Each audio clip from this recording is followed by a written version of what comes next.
کوئی بزرگ تھے، ان سے ان کے چاہنے والوں نے سوال کیا کہ فلاں عابد، اس کے بارے میں لوگ کوئی اچھی بات نہیں کرتے، طعنہ زنی کرتے ہیں، ان پہ بات کرتے ہیں، آپ ان کے بارے میں کیا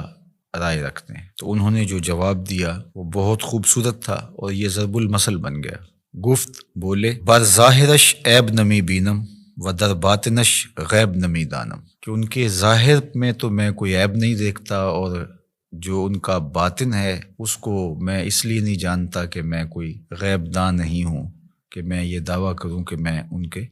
اندر کو دیکھتا ہوں۔ فرماتے ہیں کہ جس شخص نے پارساؤں والا لباس پہنا ہو تو اس کو تو پارسا ہی سمجھ، چونکہ ظاہر کے مطابق تمہیں گمان رکھنے کا حکم دیا گیا ہے۔ تجھے کھودنے کی، کریدنے کی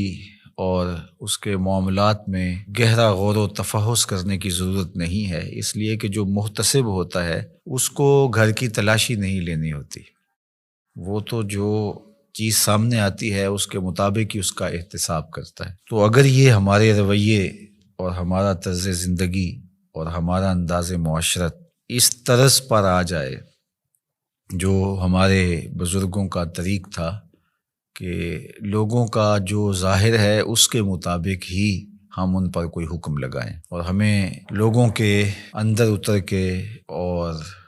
لوگوں کی ٹو میں جا کے گہری تفتیش کرنا اور لوگوں کو کریدنا، یہ تو بتایا ہی نہیں گیا۔ لا تجسسوا، ہمیں تو یہ کہا گیا ہے کہ تم جاسوسی نہ کرو۔ تو آج ہمارے جو رویے ہیں وہ بالکل اس کے برعکس ہیں۔ ہم وہاں تک اتر جاتے ہیں لوگوں کے حوالے سے اور بدگمانیوں کو پھر پالتے ہیں، اور پھر ان بدگمانیوں کے مطابق اپنا ذہن بنا لیتے ہیں اور پھر باقاعدہ اس کو آگے منتقل کر دیتے ہیں۔ تو بعض اوقات ہمارے غلط اندازے کی وجہ سے کسی شخص کی تصویر معاشرے میں ایسی چلی جاتی ہے جو کہ اس کی حقیقی تصویر نہیں ہوتی۔ اگر وہ برا ہے بھی، اس کی عادات میں اور اس کے رویوں میں، اس کے طرز زندگی میں وہ چیز ہمیں دکھائی نہیں دے رہی،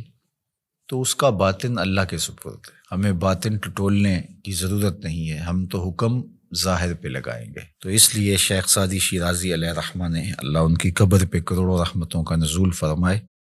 انہوں نے اس حکایت کے اندر بزرگوں کا خوبصورت کردار بیان کیا ہے کہ تم لوگوں کے ظاہر پہ نظر رکھو، اور جو تمہاری رائے ہے وہ ان کے ظاہر کے مطابق ہی ہونی چاہیے، اور ان کو کرید کر کے اور ان کے معاملات کے اندر بہت آگے جا کر کے ان کو تلاش کرنے کی کوشش نہ کرو۔ ہمارے صوفیہ نے ایک بڑی خوبصورت بات کی ہے، وہ فرماتے ہیں کہ اگر تمہیں عیب دیکھنے کا شوق آ جائے تو اپنے اندر اتر کے دیکھ لو، کیونکہ تم جو دیکھو گے تمہارا اپنا ضمیر اس کی نفی بھی کر سکے گا اور اس کا اثبات بھی کر سکے گا،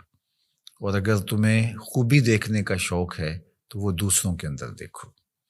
دوسروں کے اندر خوبیاں دیکھو گے تو ان کے بارے میں تمہارا گمان اچھا ہوگا جس سے تم اجر پاؤ گے۔ اپنی خوبیاں دیکھنے لگو گے تو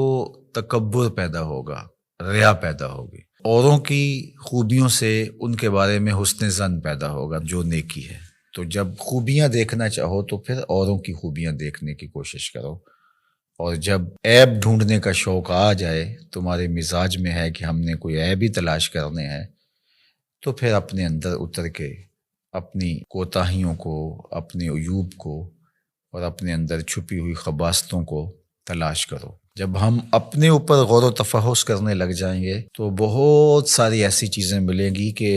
عمومی طور پہ ہماری نظر ان عیوب کی طرف نہیں بھی جاتی ہے، لیکن جب غور و فکر کرنے لگ جائیں گے تو بہت ساری چیزیں کھل کے سامنے آ جائیں گی۔ اللہ تعالیٰ جل شانہ ہمیں توفیقات نصیب فرمائے، ہم